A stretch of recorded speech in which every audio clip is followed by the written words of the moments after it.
And while we are crossing the railway tracks, we checked left, right. I think there is actually a train on the right in the distance.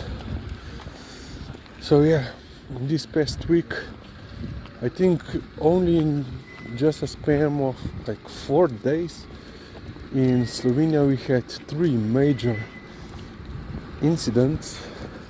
accidents between pedestrians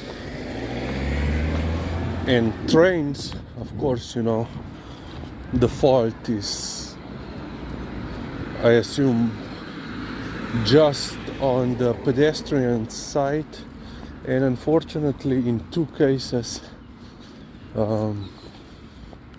the person has died, and in 1 case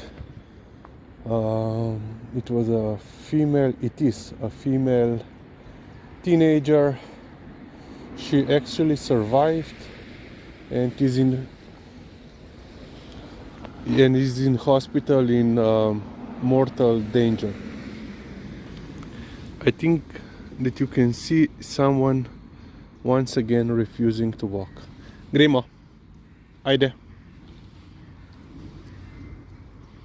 I have to change the tone of my voice so that she is taking me seriously. Lepo hodimo.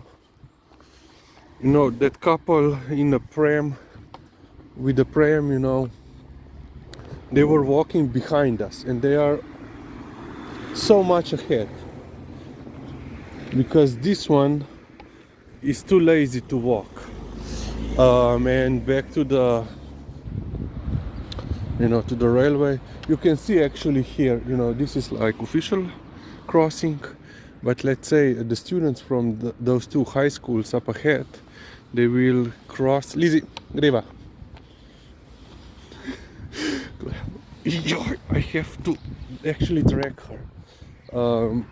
They will, basically you can see there is the, when the road, street connects to this road, they will just cross over there behind those 2 houses, of course, you know, where you shouldn't. And I think this is, you know, in majority of cases is this: people are just crossing the railway where they want, outside of the, you know, official crossings, which I also do, you know,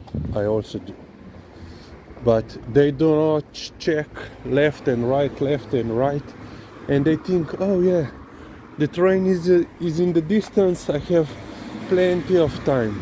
But they don't realize how fast they can go, and they cannot stop, you know, on a dime, you know, in 1 meter when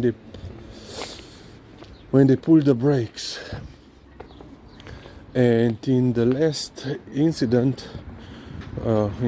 fatal incident, the train driver was in such a state of shock, which is, of course, you know,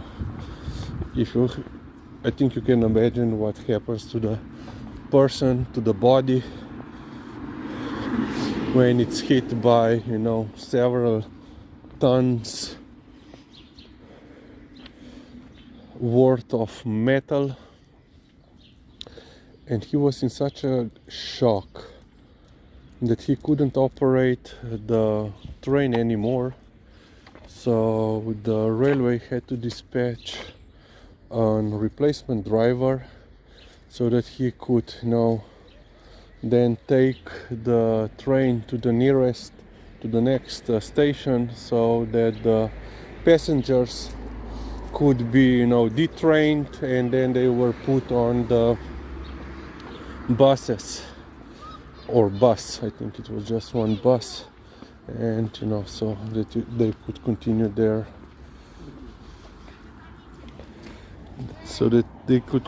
their journey.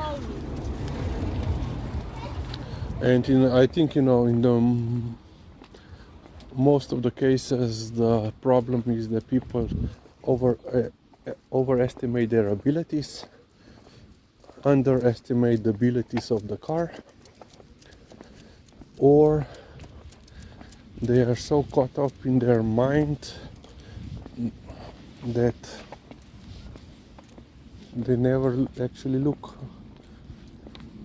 across what they are doing. You know, they never check for the train if it's coming, and they just, you know, cross. And there is also, of course, you know, a possibility of intentional act. Okay, let's end here.